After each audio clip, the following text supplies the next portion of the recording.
अब खेती को भी उसी का स्वाद देना है। ये लिखित में भी कहा है, ये मुजबानी भी कहा है, ये बिल्कुल सच्ची बात है। अब कई लोग ये सवाल कहते हैं कि एमएसपी ये किसान क्यों मांग रहे हैं, उद्योगपति को तो नहीं मिलती है। जब 1991 से जिस आर्थिक नीतियों का स्वाद पूरा देश के बाकी तबके ले रहे हैं, तो किसान भी उसका मजा क्यों ना ले। एक जायज सवाल है, पर एक बुनियादी फर्क है जो हमें ठीक से समझ लेना है। खेती और बाकी किसी भी उद्योग में 3 अंतर हैं और उन 3 अंतरों के 2 प्रभाव पड़ते हैं, और उसके चलते पूरी दुनिया में एक खास किस्म की कृषि नीतियां फॉलो की जाती हैं। वो कृषि और उद्योग में 3 फर्क क्या है वो हम जरा समझें। पहली बात, मौसम का जो प्रभाव खेती पे पड़ता है वो और किसी चीज पर नहीं पड़ता। पैदावार ऊपर चली जाएगी, पैदावार तली में चली जाएगी, ये और किसी उद्योग में नहीं। मौसम की मार कृषि के उत्पादन को खूब उतार चढ़ाव उसमें लाती है। दूसरी तरफ खेती जो चीज पैदा करती है वो है इंसान की बुनियादी जरूरत भोजन, तो उसकी मांग में इतना उतार चढ़ाव नहीं होता। गेहूं कितना भी महंगा हो जाए आपको खरीदना ही पड़ेगा, थोड़ा बहुत किलो 2 किलो का फर्क पड़ जाए तो पड़ जाए, बाकी जब तक आपकी जेब में पैसे हैं गेहूं उतना ही आप खरीदते रहोगे। तो पैदावार में बहुत उतार चढ़ाव होता है, मांग में उतार चढ़ाव नहीं होता है इतना। और आपकी नौकरी लगी, बढ़िया बिजनेस हो गया तो आप 2-3 गुना गेहूं खाना शुरू नहीं करते हो, लगभग उतना ही, थोड़ा बहुत वेस्टेज बढ़ जाती है, लगभग उतना ही खाते रहते। इन दोनों चीजों का मिलकर प्रभाव क्या पड़ता है, पैदावार में उतार चढ़ाव बहुत ज्यादा, मांग में उतार चढ़ाव बहुत कम। इसका प्रभाव क्या होगा कि कीमतों में उतार चढ़ाव होगा। कभी टमाटर 100 रुपए किलो और कभी टमाटर 1.5 रुपए, कभी ईंख खड़ा जलाया जाता है खेत में, काटने तक की भी नौबत नहीं आती। तो एक प्रभाव खेती का यह है कि कीमतों में बहुत ज्यादा उतार चढ़ाव, और जब कीमतों में बहुत ज्यादा उतार चढ़ाव होता है, वो भी भोजन की कीमतों में उतार चढ़ाव होता है, तो पूरी अर्थव्यवस्था हिल जाती है, सारे बजट फेल हो जाते हैं। एक प्रभाव ये। दूसरा प्रभाव क्या है, जैसे मैंने बताया, आपकी आमदनी दुगनी हो जाए, 3 गुनी हो जाए, तो आपकी अनाज की खपत 2-3 गुनी नहीं होती। आमदनी 2-3 होने से कार्य बेशक 3 आ जाए घर में, पर भोजन खर्च उस अनुपात में नहीं पड़ता। इसका क्या प्रभाव पड़ता है? इसका प्रभाव यह पड़ता है कि बाकी अर्थव्यवस्था जिस गति से आगे जाती है, खेती उससे पिछड़ेगी ही पिछड़ेगी, क्योंकि खेती की मांग उस अनुपात में नहीं बढ़ेगी जिस अनुपात में बाकी चीजों की मांग बढ़ रही है। कार की बढ़ रही है, टीवी की बढ़ रही है, फोन की बढ़ रही है, उस अनुपात में खेती की मांग नहीं बढ़ेगी कि रोटी तो आदमी उतनी ही खाएगा जब कितना ही पैसे आड़ा होगा। अब इन 2 चीजों का पूरी दुनिया में प्रभाव पड़ता है, ये भारत से जुड़ी हुई चीज नहीं है। कीमतों में उतार चढ़ाव बहुत होता है। अगर बाजार के भरोसे खेती को छोड़ दिया तो कभी टमाटर 100 रुपए, कभी 1.5 रुपए, तो कीमतों में बहुत ज्यादा उतार चढ़ाव होता है। और कीमतों में उतार चढ़ाव होता है तो फिर सारी अर्थव्यवस्था, सारी गणना बिगड़ जाती है। और अगर बाजार के भरोसे छोड़ दिया तो किसान और खेती बाकी अर्थव्यवस्था से पिछड़ेगी, क्योंकि आमदनी बढ़ने से उस अनुपात में खेती की मांग नहीं बढ़ती। इसलिए पूरी दुनिया में खेती में सरकारों का दखल रहता ही रहता है। बाजार के भरोसे कहीं पे भी पूरी दुनिया में खेती को नहीं छोड़ा जाता। ये 2 कारण हैं जिनके चलते हमें समझना पड़ेगा कि खेती को अब बिल्कुल बाजार के भरोसे पूरी दुनिया में कहीं नहीं छोड़ा जाता, अमेरिका में भी नहीं छोड़ा जाता है, जहां हर चीज बाजारवाद के भरोसे। इसलिए खेती की हमें अलग से बात करनी पड़ेगी। सरकार की इसमें एक महत्वपूर्ण भूमिका, हम सरकार की भूमिका कहें, समाज की भूमिका कहें, बात एक ही है। समाज की, सरकार की महत्वपूर्ण भूमिका खेती में पूरी दुनिया में रहनी चाहिए। उसके तरीके बदल सकते हैं। अमेरिका में एमएसपी के तौर पे नहीं मिलता, सरकार नहीं खरीदती है, वो किसी और तरीके से किसान को सब्सिडी देती है, किसी और तरीके से उसकी भरपाई करती है। वो तरीके बदल सकते हैं, परंतु खेती को बाजार के भरोसे पूरी दुनिया में नहीं छोड़ा जाता, भारत में भी नहीं छोड़ा जा सकता। समाज की उसमें दखल रहेगा। अब ये खेती है क्या, ये बात और समझने की। ये जो कानून पास हुए हैं उसमें किसान की जो परिभाषा दे रखी है, वो उसमें केवल फसल उगाने वाला किसान नहीं है, उसमें भेड़ बकरी पालन करने वाला भी किसान है, उसमें मछली पकड़ने वाला भी किसान है, उसमें शहद इकट्ठा करने वाला भी किसान है, दूध का काम करने वाला तो किसान है ही है। तो किसान की परिभाषा व्यापक परिभाषा है। केवल इस चीज नजरिए से ना देखिए कि जिसके पास फूड है, जिस पे खेती करता है, उस मतलब गेहूं धान बोता है, वही किसान है। जिसके पास खेत है, अपने जमीन का मालिक है या जमीन का मालिक नहीं है, वो पशुपालन करता है, भेड़ बकरी पालन करता है, मछली पालन करता है, मधुमक्खी पालन करता है, वो सबके सब किसान की परिभाषा में आते हैं। तो ये जो कानून है उन सब किसानों को प्रभावित करते हैं, और ये केवल किसानों को प्रभावित नहीं करते। जब बारिश में थोड़ी बहुत ऊंच नीच हो जाती है, मॉनसून ऊपर नीचे हो जाता है, तो मंडी सारी हिल जाती है। खेती टोटे में तो दुकानदार व्यापारी भी खाली बैठे रहते हैं, कोई नहीं पूछता उनको।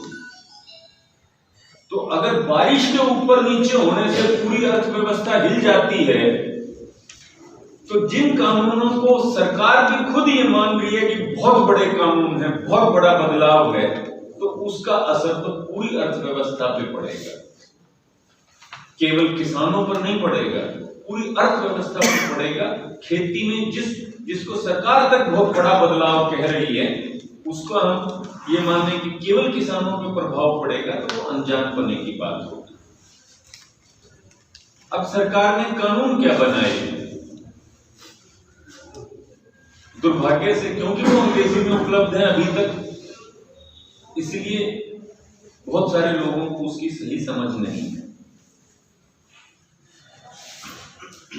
कॉन्ट्रैक्ट फार्मिंग एक्ट की बात करें, करार खेती कानून, अनुबंध खेती कानून, सरकार भी ये उदाहरण देती है और आम लोग भी ये समझते हैं कि जैसे पेप्सी आलू का सौदा पे लेकर लेती है कि भाई इस भाव आलू खरीदेंगे तुम्हारे से, तुम हमारे लिए आलू पैदा कर दो। करार खेती से आमतौर पे इतना ही मतलब समझा जाता है, या बीजों की खेती, बीज बनवा लेती हैं, अपना बीज दे के बीज उत्पादन करवा देती हैं। परंतु इस कानून में जो करार की परिभाषा है वो इससे कहीं आगे की परिभाषा है। जो सारे आप उदाहरण ले रहे हैं और जिसकी हमें मीडिया में भी आती है, चिंता होती है कि सौदा कर लेंगे फिर लेवेंगे नहीं, या खोट काट देंगे, रेट कम देंगे, वो सारे खतरे तो हैं ही हैं। और उससे बढ़कर खतरा ये है कि कंपनियां खेती खुद करेंगी, ये समझ लीजिए। आज आमतौर पे ये समझा जाता है कि ये कॉन्ट्रैक्ट फार्मिंग के चलते किसान जो है ना, कंपनी का मजदूर बन के रह जाएगा। कंपनी जो पैदा करेगी, क्यों होगी, वो किसान पैदा करके दे देगा। गलतफहमी छोड़ दीजिए, मजदूर नहीं रहोगे, बेरोजगार बनोगे, बेरोजगार। जब कंपनी खेती करेगी तो एक एक किले, दो दो किले के खेता पे खेती को नहीं करे, वो अमेरिका की तरह 50-50, 100, 500 किला पे खेती करेगी। आप इस कानून का पूरा नाम देखिए, कुछ और फिर आखिर में जोड़ा हुआ फार्म सर्विसेज एक्ट, कृषि सेवाओं संबंधी कानून।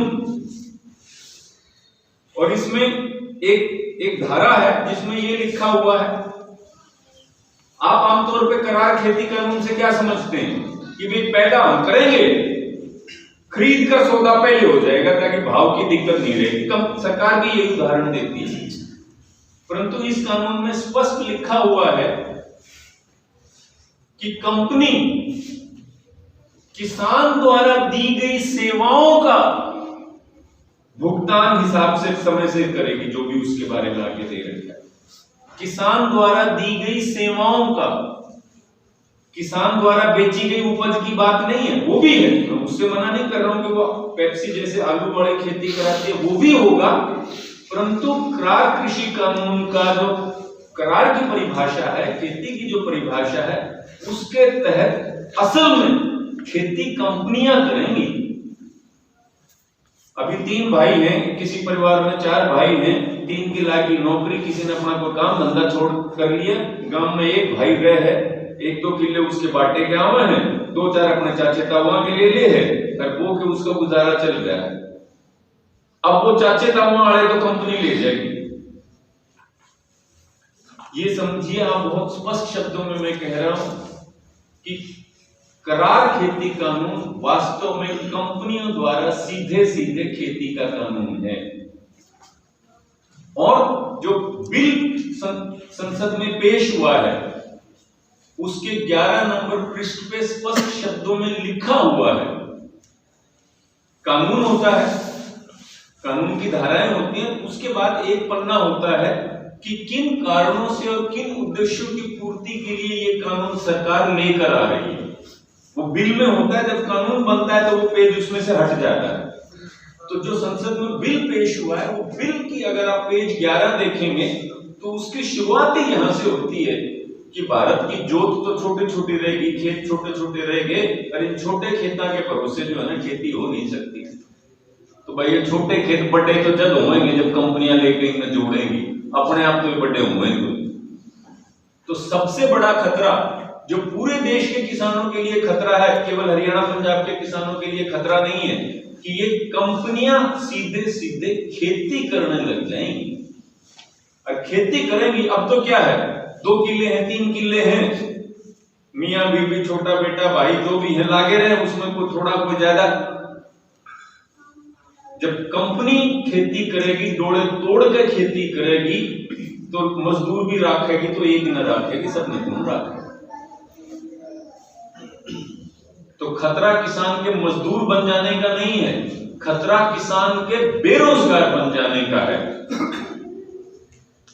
ये सबसे बड़ा खतरा है, और जो पूरे देश के किसानों के लिए खतरा है, केवल हरियाणा, पंजाब या वेस्टर्न यूपी या जिनको एमएसपी का खतरा है, एमएसपी का भी खतरा बड़ा खतरा है, परंतु उससे भी बड़ा खतरा ये कंपनियों द्वारा सीधे सीधे खेती करने का खतरा है। खेती आज के दिन कर कौन रहा है? कौन कर रहा है आज के दिन खेती? जिसमें कोई और काम धंधा नहीं मिलता वो ही खेती कर रहा है। चपरासी तक की भी नौकरी मिल जाए तो छोटा किसान खेती छोड़ के वहां जाने को तैयार है। वो खेती फंसी में कर रहा है, और जहां वो फंसी में फंसा हुआ है वो जगह भी उससे आप छीन लोगे, क्योंकि सबको तो कंपनियां मजदूर भी नहीं रखेंगी। जितने लोग, आधी जनसंख्या देश की खेती पे निर्भर है, सबको तो मजदूर भी नहीं रखेंगी। जिनके पास वो कुछ था नहीं, जो छोटा मोटा फंसी का जैसा भी था ठिकाना था, वो भी आप छीन लोगे, तो वो जाएगा, क्या बढ़ेगी उसके साथ।